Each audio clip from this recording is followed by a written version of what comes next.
नारायणपूर तिरुपतीहून 30 मैल अंतरावर आहे। त्या ठिकाणी सुधर्मा नावाचा एक राजा त्यावेळी राज्य करत होता। त्याच्या राज्यात प्रजा सुखी होती, समाधानी होती। राजाही आपल्या प्रजेला आपल्या मुलासारखं पाहत होता। श्री महाविष्णूच्या शापानं चोल राजा पिशाच्च बनला होता।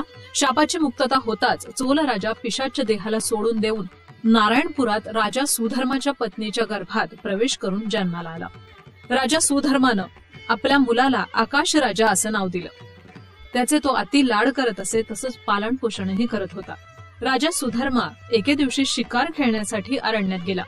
शिकारीहून परत येत असताना थकून जाऊन कपिल तीर्थ या ठिकाणी तो विश्रांतीसाठी बसला। त्यावेळी कपिल तीर्थात अर्थात पुष्करणीत एक सुंदर नागकन्या स्नान करत होती। सुधर्मा त्या सुंदर नागकन्येला पाहून मोहित झाला। त्या कन्येच्या अनुमतीनं तिच्याशी गांधर्व विवाहही त्यानं केला। शेवटी नागकन्येला एक मूल झालं। त्याचं नाव तोडमान असं ठेवण्यात आलं। सुधर्मानं आपल्या म्हातारपणी आपल्या मोठ्या मुलाला म्हणजे आकाश राजाला राज्यावर बसवलं। काही दिवसांनी तोडमानास आकाश राजाच्या हाती सोपवून आपण इहलोकास निघून गेला। आकाश राजा राज्यकारभार करत होता। राज्यात सुख नांदत असल्या कारणानं आकाश राजाची कीर्ती आता चोहीकडे पसरली होती। तरी पण राजाला संपत्ती नसल्या कारणानं तो चिंताग्रस्त दिसत होता। एके दिवशी शुभ दिवस पाहून आकाश राजानं आपले कुलगुरू शुक महामुनीस बोलावलं। राजाचं बोलावणं पाहून शुक महामुनी आकाश राजाला येऊन भेटले। कुलगुरू शुक महामुनी येताच आकाश राजानं मोठ्या आदरातिथ्यानं त्यांचा सत्कार केला। शुक महामुनींनी आकाश राजाला आशीर्वाद देत बोलावण्याचं कारण विचारलं। तेव्हा आकाश राजा प्रणाम करून म्हणाला, हे गुरु, मला संतान प्राप्त होण्यासाठी उपाय सांगा। शुक महामुनी उपाय सांगायला लागले। ते म्हणाले, हे राजा, पूर्वीच्या काळी राजा जनकानं पुत्रकामेष्ठी यज्ञ करून संतान प्राप्त करून घेतली। तुम्ही सुद्धा पुत्रकामेष्ठी यज्ञ करा आणि तुम्हाला अवश्य संतान प्राप्त होईल। कुलगुरू शुक महामुनींच्या आज्ञेप्रमाणे आकाश राजानं ब्राह्मणाला बोलावून यज्ञ करण्याची सगळी तयारी करून घेतली। यज्ञ करण्याआधी नांगरण्यासाठी राजा स्वतः खाली उतरला। नगरीत असताना अचानक नांगराला दगड आड आल्यासारखा झाला। नांगर मारणं थांबवून जमीन खोदून पाहिली तर जमिनीत एक भली मोठी पेटी त्याला दिसून आली।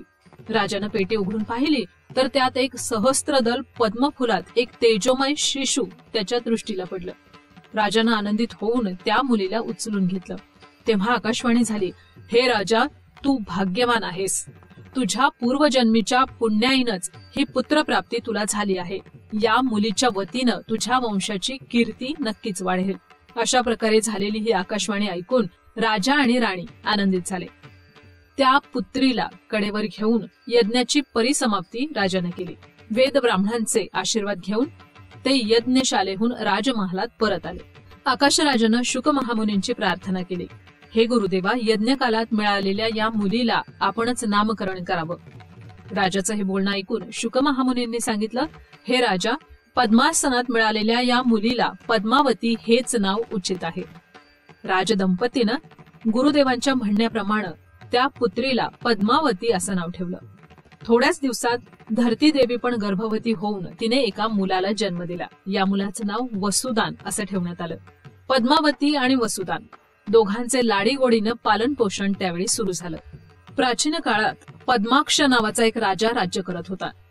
त्याला संतान नसल्या कारणानं संतान प्राप्तीसाठी वरलक्ष्मीचं व्रतही तो करत होता। काही दिवसांनी वरलक्ष्मीच्या अनुग्रहानं राजाला संतान प्राप्ती झाली। त्या मुलीचं नाव त्यानं पापलुगी असं ठेवलं। अतिप्रेमानं पालन पोषण तिचं होऊ लागलं। पापलुगी दिवसेंदिवस शुक्ल पक्षाच्या चंद्रासारखी वाढत वाढत 16 वर्षांची झाली। पापलुगी लहानपणीपासूनच श्रीहरीची भक्तिपूर्वक पूजा करत होती। तिच्या मनात श्रीहरीविषयी नितांत प्रेम होतं। श्रीहरीला आपलं मन अर्पण करून श्रीहरीशीच आपला विवाह करण्याचा निश्चय तिनं बोलून दाखवला। राजानं पापलुगीचा विवाह करण्याचाही निश्चय केला। स्वयंवरासाठी दूर दूर देशाहून राजपुत्र हजर झाले। लंकाधीश रावणालाही ही हकीकत माहिती झाली।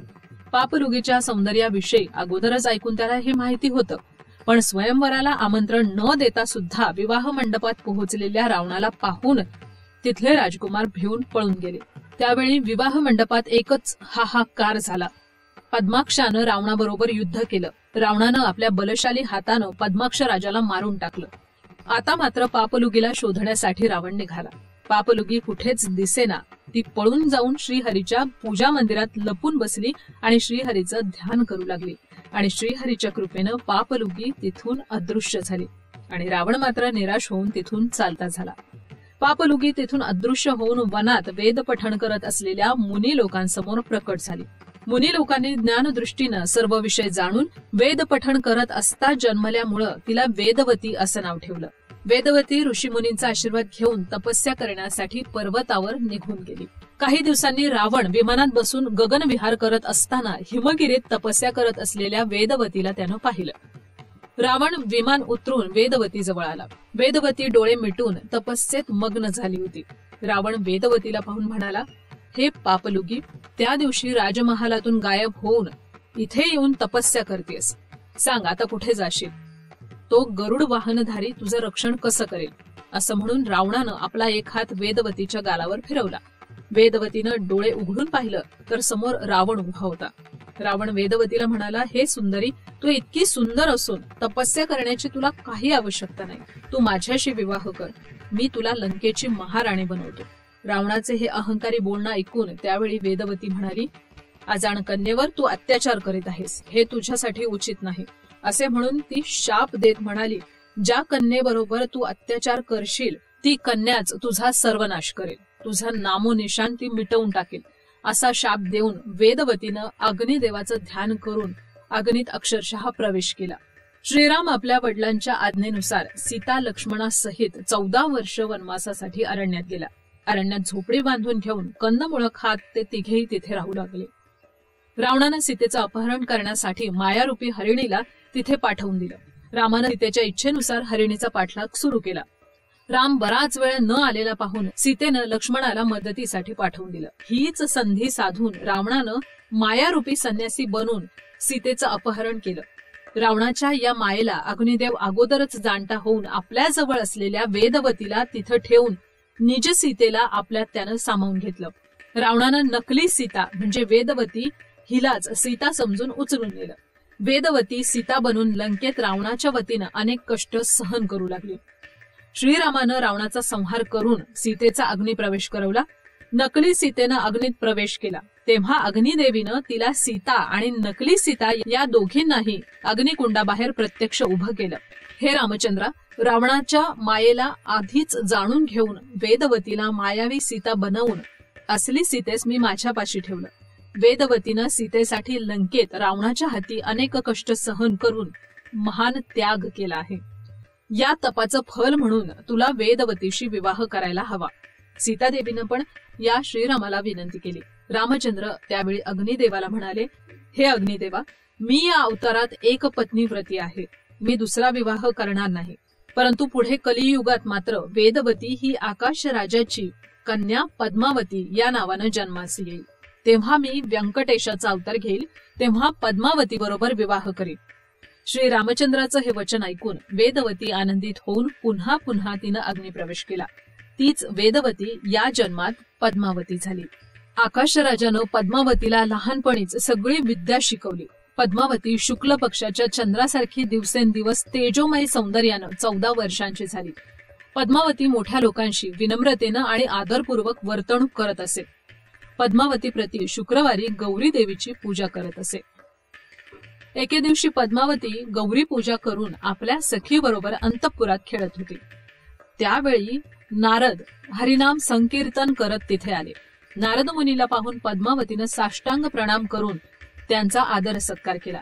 नारदही पद्मावतीच्या या आदर सत्काराने संतुष्ट होऊन आशीर्वाद देऊन म्हणाले, कुमारी पद्मावती, तुझा हात दाखव, मी तुझं भविष्य सांगतो.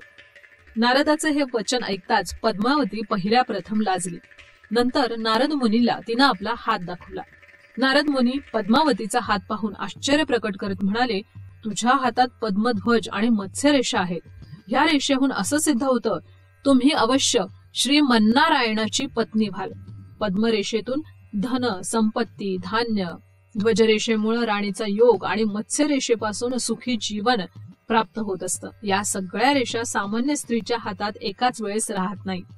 तू मात्र भाग्यवान आहेस. अशा प्रकारे नारद मुनी पद्मावतीचं भविष्य सांगते झाले. नारद मुनींनी पद्मावतीला आशीर्वाद देऊन शीघ्र कल्याण प्राप्ती हो असं वरदान देऊन ते तेथून निघून गेले.